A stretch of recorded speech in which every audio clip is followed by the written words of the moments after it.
Welcome to போனாஸ் kitchen. நம்ம போனாஸ் கிச்சனில் இன்றைக்கி நம்ம ஒரு லஞ்ச் காம்போ தான் பார்க்க போகிறோம். சிம்பிளாக ஒரு குழம்பு, ஒரு கீரை மசியல், ஒரு ட்ரெடிஷ்னலாக நம்ம பருப்பு துவையல் செஞ்சு சாப்பிட போகிறோம். அதாவது இந்த புளிக்குழம்போட, அதாவது கருணக்கிழங்கு புளிக்குழம்பு எடுத்துக்கிட்டாலும் சரி, வத்த குழம்பு எடுத்துக்கிட்டாலும் சரி, அல்லது பூண்டு குழம்பு எடுத்துக்கிட்டாலும் சரி, அதுக்கு காம்பினேஷன், பெஸ்ட்டு காம்பினேஷன் பருப்பு துவையல் தான். அதை நம்ம ட்ரெடிஷ்னலாக அம்மியில் வச்சு அரைக்கிறத நம்ம வீடியோ எடுக்க போகிறோம். அப்போ நம்ம அதுக்கு நான் பிடிக்கரணை எடுத்து வச்சுருக்கிறேன். இதை வேக வச்சு நம்ம புளிக்குழம்பு வச்சுக்க போகிறோம். அப்புறம் நம்ம அரைக்கீரை எடுத்து வச்சுருக்கேன், கழுவி சுத்தம் பண்ணி எடுத்து வச்சுருக்கேன். இதை நம்ம அப்படியே போட்டு சிம்பிளாக ஒரு மசியல், வேறு எதுவுமே இல்லை, மிளகாய், ஜீரகம், பூண்டு, சின்ன வெங்காயம் போட்டு அப்படியே ஒரு மசியல் பண்ண போகிறோம். இந்த சமையல் குறிப்பு இந்த சமையல் புதுசாக சமைக்க வர்றவங்களுக்கு இது ரொம்ப ஹெல்ப்ஃபுல்லாக இருக்கும். நான் போக போக இடையில டிப்ஸ் எல்லாம் சொல்கிறேன். வீடியோ ஸ்கிப் பண்ணாமல் பாருங்கள். வாங்க வீடியோக்குள்ளே போகலாம். இப்போ நம்ம கருணக்கிழங்க வேக வச்சுக்கலாம். அதுக்கு நான் குக்கர் வச்சுருக்கிறேன். அதில் கொஞ்சமாக தண்ணி ஊற்றி நம்ம அதுக்குள்ளே ஒரு பாத்திரத்துக்குள்ளே கருணக்கிழங்கு வச்சு மூடி போட்டு ஒரு 10 நிமிஷம் வேக வச்சு எடுத்துக்கலாம். இப்போ நம்ம கீரையை வேக வைக்கிறதுக்கு நம்ம ஒரு மண் சட்டி போட்டிருக்கேன். அதில் ஒரு 10 சின்ன வெங்காயம், ஒரு 4 பல்லு பூண்டு, கொஞ்சமாக பூண்டு போட்டிருக்கேன்.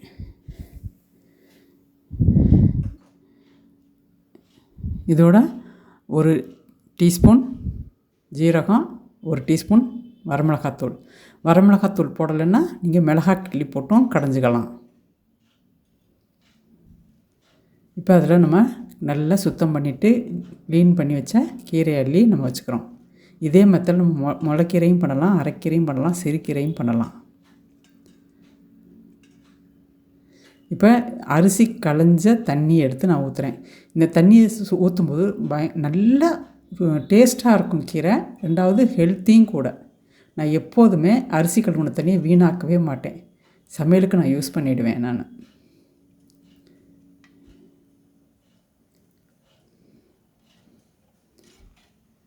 அப்பப்போ நம்ம கீரையை கொஞ்சம் கிண்டி விட்டுக்கலாம். அந்த காம்பை நம்ம நசுக்கி பார்த்து அது கட் ஆகிடுச்சுன்னா வெந்துருச்சுன்னு அர்த்தம்.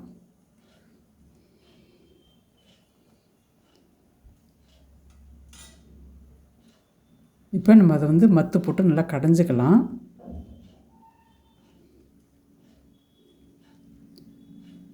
நான் இப்போ ஓரமாக எடுத்து வச்சுட்டு அதுக்கப்புறமா கடைஞ்சிக்கிறேன்.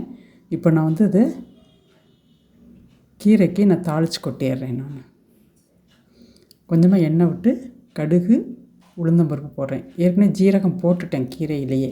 அப்படி அதில் போடலைன்னா இதில் போட்டு தாளிச்சிக்கலாம். நம்ம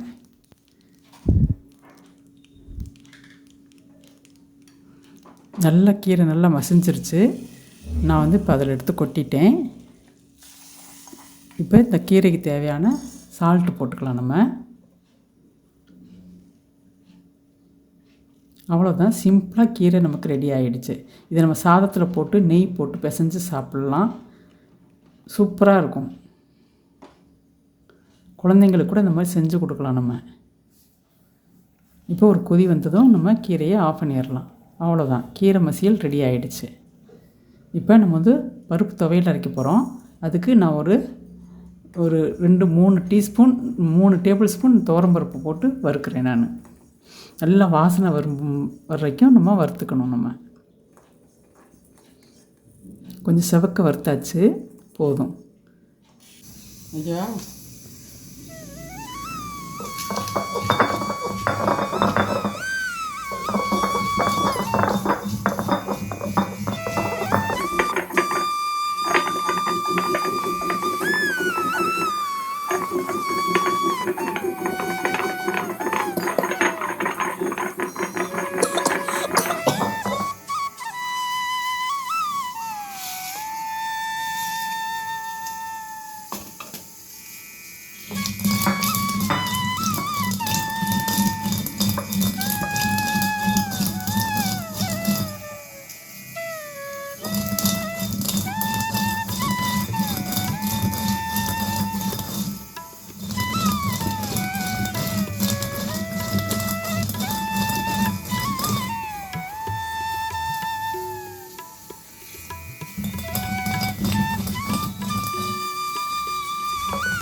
இப்போ நம்ம வந்து தட்டி போட்டிருக்கேன் நான். இப்போ குழம்புக்கு வந்து நம்ம வெங்காயமும் தக்காளியும் நம்ம வதக்கிக்க போகிறோம். இந்த மாதிரி வதக்கி அரைச்சி சேர்க்கும்போது குழம்பு நமக்கு கொஞ்சம் திக்னஸ் கிடைக்கும். அதுக்காக இந்த மாதிரி செஞ்சுக்கிறது நாம். இது வந்து நான் வந்து என் மாமியார்ட்டேருந்து நான் தெரிஞ்சுக்கிட்டேன் நான். அவங்க குடும்பத்துலலாம் 10 பேர் இருப்பாங்க. அவ்வளோ பேர்த்துக்கும் குழம்பு வைக்கணும்னா பத்தாது. அதுக்காக இந்த மாதிரி வெங்காயமும் தக்காளியும் வதக்கி அரைச்சி சேர்ப்பாங்க. அதனால் குழம்பு நமக்கு திக்னஸும் கொடுக்கும், கொஞ்சம் நிறையாவும் கிடைக்கும். இப்போ நான் வந்து ஒரு வெங்காயம் போட்டு வதக்கிட்டு 2 தக்காளி போட்டிருக்கேன். இது போட்டு நல்லா வதக்கி ஆற வச்சு அரைச்சி நம்ம குழம்பு தாளிக்கும் போது இதை கலந்துக்க போகிறோம். நம்ம இந்த தக்காளியும் வெங்காயமும் கொஞ்சம் வதங்கிறதுக்காக நான் கொஞ்சமாக சால்ட்டு சேர்க்குறேன் நான்.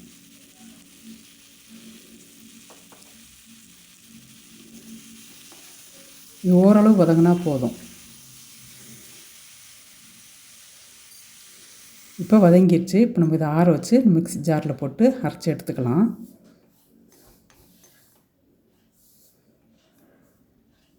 இப்போ நான் வந்து குழம்புக்கு ஒரு இருப்பு சட்டி போட்டிருக்கேன்.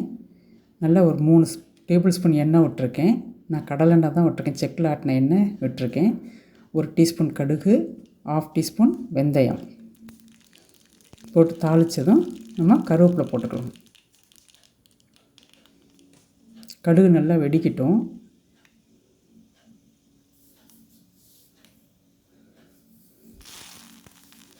இப்போ நான் ஒரு 15 சின்ன வெங்காயம் கட் பண்ணி வச்சுருக்கிறேன். ஒரு 10-15 பூண்டு போட்டிருக்கேன் நான். இப்போ பூண்டு கொஞ்சம் விலை அதிகம்தான், பரவாயில்ல, கொஞ்சமாக போட்டிருக்கேன் நான். பூண்டு போடும்போது டேஸ்ட்டு நல்லாயிருக்கும்.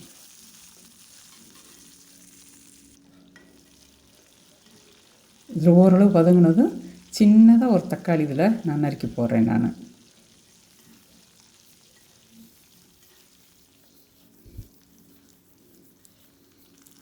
லைட்டாக இதுவும் வதங்கட்டும்.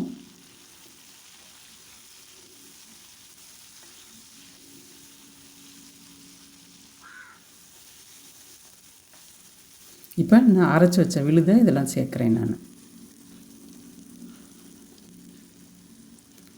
சப்போஸ் அன்றைக்கி நீங்கள் தக்காளி சட்னி பண்ணி அது மீந்திருந்துச்சுன்னா கூட அந்த சட்னியை கூட நீங்கள் இதில் போட்டு பண்ணிக்கலாம். இதுக்காக ஸ்பெஷலாக தனியாக வதக்கி அரைக்கணுங்கிற அவசியம் இல்லை. தக்காளி சட்னி மீந்திருந்தால் இதில் சேர்த்துக்கலாம். இந்த ஸ்டேஜில் அதை போட்டு இந்த மாதிரி வதக்கிக்கலாம். இது நல்லா வதங்கி எண்ணெய் பிரிஞ்சு வரட்டும்.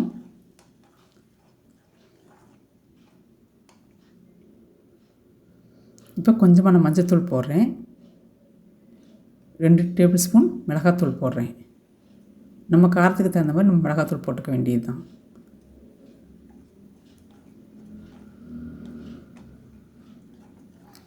இதுக்கு வந்து குழம்பு மிளகாத்தூளும் போடலாம், சாம்பார் மிளகாத்தூளும் போடலாம். இப்போ நல்லா வதங்கி நல்லா எண்ணெய் பிரிஞ்சு வந்துருச்சு. இப்போ இந்த ஸ்டேஜில் இந்த குழம்புக்கு தேவையான உப்பு நான் ஆட் பண்ணுறேன். ஒரு எலுமிச்சங்காய் சைஸ் புளி ஊற வச்சு கரைச்சி நான் அதில் விட்டுக்கிறேன்.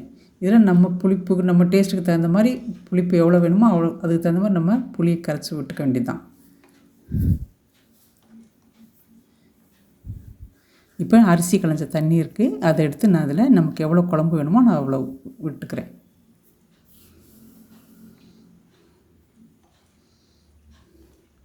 இப்போ இது நல்லா கொதி வரட்டும்.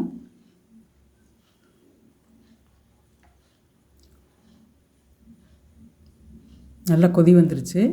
இப்போ கட் பண்ணி வச்சுருந்த கருணக்கிழங்கு எடுத்து நான் அதில் ஆட் பண்ணுறேன்.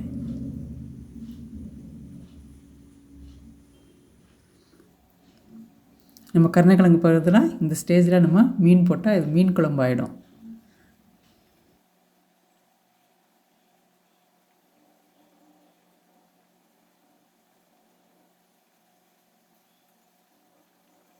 இருந்துச்சு இந்த குழம்பு, அப்படியே மீன் குழம்பு டேஸ்ட்லேயே இருந்துச்சு அது. இப்போ பாருங்கள், சுற்றி வர ஆடை படர்ந்து எண்ணெயெல்லாம் பிரிஞ்சு வந்துருச்சு. இப்போ குழம்பு நல்லா ரெடி ஆகிடுச்சு. இந்த மாதிரி ஆடை படர்ந்து வந்தாலே குழம்பு பக்குவமாகிடுச்சுன்னு அர்த்தம். எல்லாமே கரெக்டாக இருக்குது, பர்ஃபெக்டாக இருக்குதுன்னு அர்த்தம். அவ்வளோதான், குழம்பு நமக்கு ரெடி ஆகிடுச்சு. உப்பு புளி காரம் எல்லாமே கரெக்டாக இருந்தால் தான் அந்த ஆடை படர்ந்து வரும். அவ்வளோதான், ஸ்டாப் பண்ணிடலாம் அதை.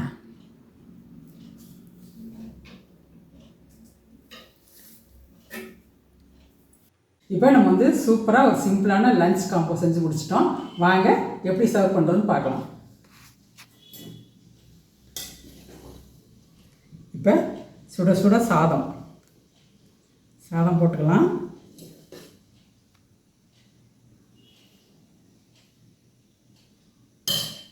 இதுக்கு பருப்பு துவையல் வச்சுக்கலாம். சூப்பராக இருக்கும் இந்த குழம்புக்கும் இந்த துவையலுக்கும். இது அரைக்கிற மசியல், சிம்பிளாக மசியல், அவ்வளோதான். இப்போ நம்ம கருணக்கிழங்கு புளிக்குழம்பு வச்சுருக்கிறோம். இதே இந்த குழம்புல இந்த மெத்தடில் கருணக்கிழங்கு பதிலாக மீன் போட்டால் மீன் குழம்பு ஆகிடும்.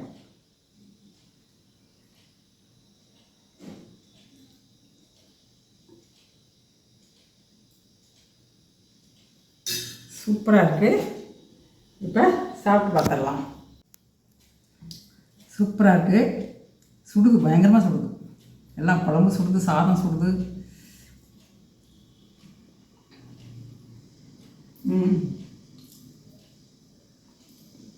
அட்டகாசமாக இருக்குது. துவையல் அதை விட சூப்பராக இருக்குது. கீரை எப்படி பார்ப்போம்.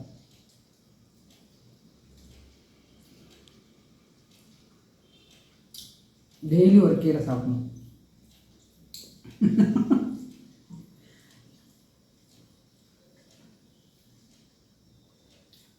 அப்படியே மீன் குழம்பு மாதிரியே இருக்கு. இந்த வீடியோ பிடிச்சிருச்சுன்னா லைக் பண்ணுங்கள், ஷேர் பண்ணுங்கள், சப்ஸ்கிரைப் பண்ணுங்கள். பாய்.